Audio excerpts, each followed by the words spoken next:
நேற்று கூட நீங்கள் கண் கூட பார்த்துருப்பீங்களே, ஏர்போர்ட்டில் துப்பாக்கி எடுத்துலாம் மிரட்டுறாங்கல்ல. நீங்கள் இதை நான் உண்மையை சொன்னால் உங்களுக்கு கோவம் வந்துடும். எந்த தலைவராவது போகும்போது இந்த மாதிரி துப்பாக்கி எடுத்து காட்டியிருக்காங்களா?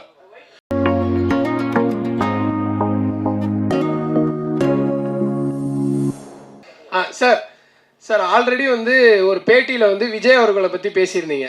இப்போ என்னடானா படத்தில் ஒரு விஷயம் ஒன்று பேசணுன்றதுக்காக அவர் வந்து ஜனநாயகன் நடிக்கிறாரு, நான் வந்து மக்கள் நாயகன் அப்படின்னு நடிக்கிறேன் அப்படின்னு சொல்கிறீங்க. அப்படி விஜய் அவர்களை நீங்கள் எப்படி பார்க்குறீங்க? இல்லை அவருக்கு ஏதாவது போட்டியாக வரணுமா? இல்லை சார் அவருக்கு போட்டியெல்லாம் நான்லாம் வர முடியுமா சார்? அவரை பற்றி பேசினாதான் அப்படிலாம் கிடையாது சார். அதெல்லாம் இல்லை, இப்போ ஆல்ரெடி அவரை பற்றி பேசியே நிறைய பேர் பெரிய ஆள் ஆகிட்டு இருக்காங்க. அப்படிலாம் கிடையாது. அந்த மாதிரி சார் நான் ஆல்ரெடி பெரிய ஆள் தான் சார். 6 அடி 3 சென்டிமீட்டர் இருக்கேன் சார். 106 கிலோ இருக்கேன் சார். நான் ஆல்ரெடி அவரோட வெயிட்டு, அவரோட ஹைட்டு சார். அதாவது அவர் மிகச்சிறந்த நடிகர், மாற்று கருத்தே கிடையாது. ஏன்னா 92லேருந்து இன்னைய வரைக்கும் வந்து தமிழ் சினிமாவில் ஒரு முக்கியமான ஒரு உச்ச நட்சத்திரம்.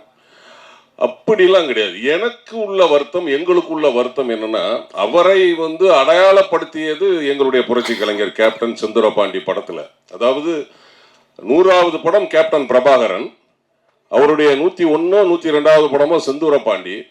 செந்தூரபாண்டியில வாய்ப்பு கொடுத்ததுக்கு அப்புறம் தான் பட்டி தொட்டி எல்லாம் விஜய் சார் வந்து தெரிஞ்சார். எங்களுக்குள்ள ஒரு ஏக்கம், அது ஒவ்வொருடைய கேப்டனுடைய ரசிகர்களுக்கும் தொண்டர்களுக்கும் உள்ள ஏக்கம் என்னன்னா, தலைவர் அவர்கள் உடல்நிலை சரியில்லாத போது வந்து பார்க்கலே அப்படிங்கிற வருத்தம் தான் எங்களுக்குலாம். எங்களுக்கு அவர் வந்து போட்டியே கிடையாது. கேப்டன் அவர்களே வந்து உடல்நிலை சரியில்லாத போது அவர் வந்து பார்த்துருக்கணும். ஏன்னா அந்த படத்தில் பார்த்தீங்கன்னா செந்தூரபாண்டியில் கேப்டன் அவர்கள் சும்மா இருப்பார், விஜய் சார் வந்து ஆக்ஷன் பண்ணுவார், ஃபைட் பண்ணுவார். அந்த ஒரு பெருந்தன்மை எந்த ஹீரோக்குமே வராது.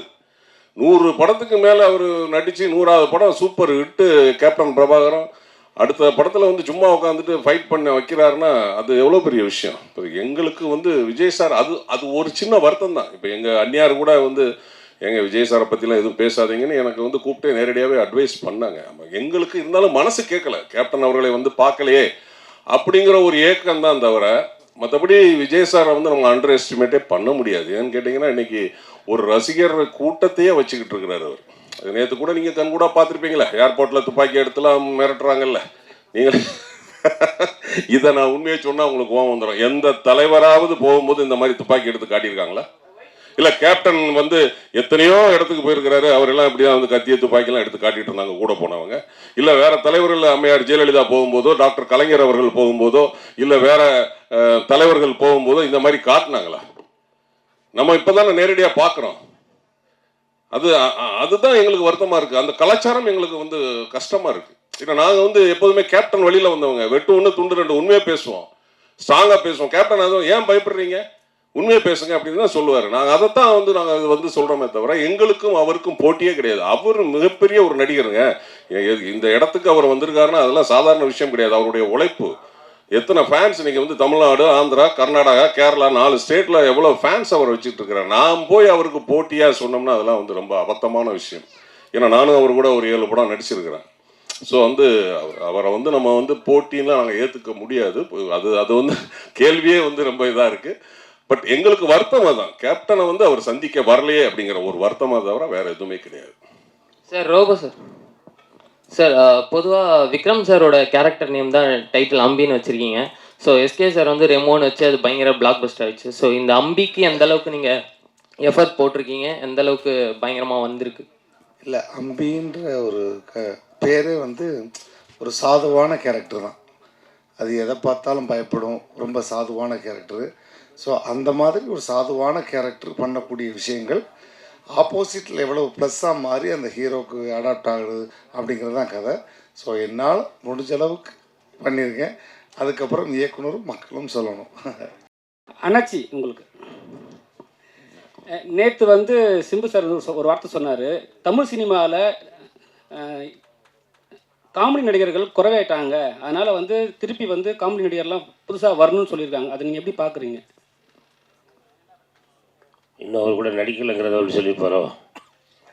அவர் கூட இல்லை, இப்போ என்னென்னா சந்தானம் வந்து ஹீரோ ஆகிட்டாரு. ஆமாம், இப்போ திரும்பவும் காமெடினா மறுபடியும் வராரு. அது மாதிரி காமெடியர்கள் குறைவாக இருக்கிறார்கள் அப்படிங்கிறத நம்ம ஏற்றுக்கிட முடியாது. நிறைய பரவி கிடக்கிறாங்க. ஆமாம், அவர்களுக்கான அந்த வாய்ப்புகளும் நேரங்களும் வரல அப்படிங்கிறது தான். அதானே காமெடியர்கள்லாம் வந்து ஹீரோவாக மாறிட்டாங்க, அதுக்கப்புறம் காமெடியாக வரமாட்டுறாங்க, கண்டிப்பாக வரணும்னு சொல்கிறாரு. அது ஒருவேளை சந்தானம் சாரை மனசில் வச்சு கூட சொல்லியிருக்கலாம்.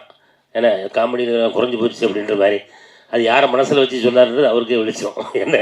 ஆனால் காமெடிகள் பாருங்கள், மேடையில் ஃபுல்லாகவே இருக்கிற எல்லாருமே காமெடிகள் வைப்போம். அதனால் வாய்ப்புகள் கொடுங்க. இப்போ நீங்கள் அண்ணன் சொன்னார்ல, கோவை பாபுலாம் அருமையான திறமையான ஆள். ஆனால் அதுக்கான அந்த நேரம் காலம் வாய்ப்புகள் அந்த சினிமான்றது அதிர்ஷ்டத்துக்கு தானே வரும். அந்த அதிர்ஷ்டமும் சேர்ந்து வரும்போது நிறைய இன்னும் காமெடி நடிகர்கள் கேரளாவை போலவே தமிழ்லையும் நிறைய பேர் வருவாங்க அப்படின்றது மாற்றுக்கிறதே இல்லை. இப்போ வந்து படத்தோட ப்ரமோஷனுக்கு ஹீரோயின்லாம் வரது கிடையாது, தொடர்ச்சியாக வந்து காமெடி நடிகர்களும் வரது கிடையாது. நீங்களே பார்த்துருப்பீங்க, நிறைய ப்ரொடியூசர்லாம் வந்து இங்கே மேடையில் வந்து யாரும் வரது கிடையாது சொல்கிறாங்க. அதெல்லாம் எப்படி பார்க்குறீங்க ஒரு காமெடி நடிகரா? படத்தோட ஒரு விளம்பரத்துக்கு தானே நினைக்கிறேன் நான். அதெல்லாம் படத்தோட விளம்பரத்துக்காக நினைக்கிறேன்.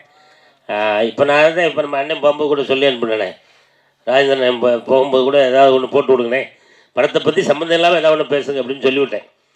ஆனால் அண்ணன் போட்டிருக்காப்புல 2 3 பஞ்சு, அது எப்படி வெடிக்க போகுதுன்னு தெரியல. அதனால் அதுவெல்லாம் சும்மா விளம்பரத்துக்காக தான். மற்றபடி இப்போ எங்களுக்கு பிடித்த இயக்குனர் வந்து அவர் எல்வின், எங்களுக்கெல்லாம் ரொம்ப பிடித்த நடிகர். நான் கம்மியாக தான் கேட்டேன், நான் 7 கேட்கல, நான் 4 தான் கேட்டேன். எல்லா மேடைக்கும் வந்துட்டு தானே இருக்கேன். டேரக்டர் சார், நீங்கள் பார்த்துட்டு தானே இருக்கீங்க. இப்போ வந்து படம் 9ஆம் தேதி 11 படம் ரிலீஸ் ஆகுது. இது எப்படி இந்த சவாலை நீங்கள் இது எதிர்கொள்ள போகிறீங்க?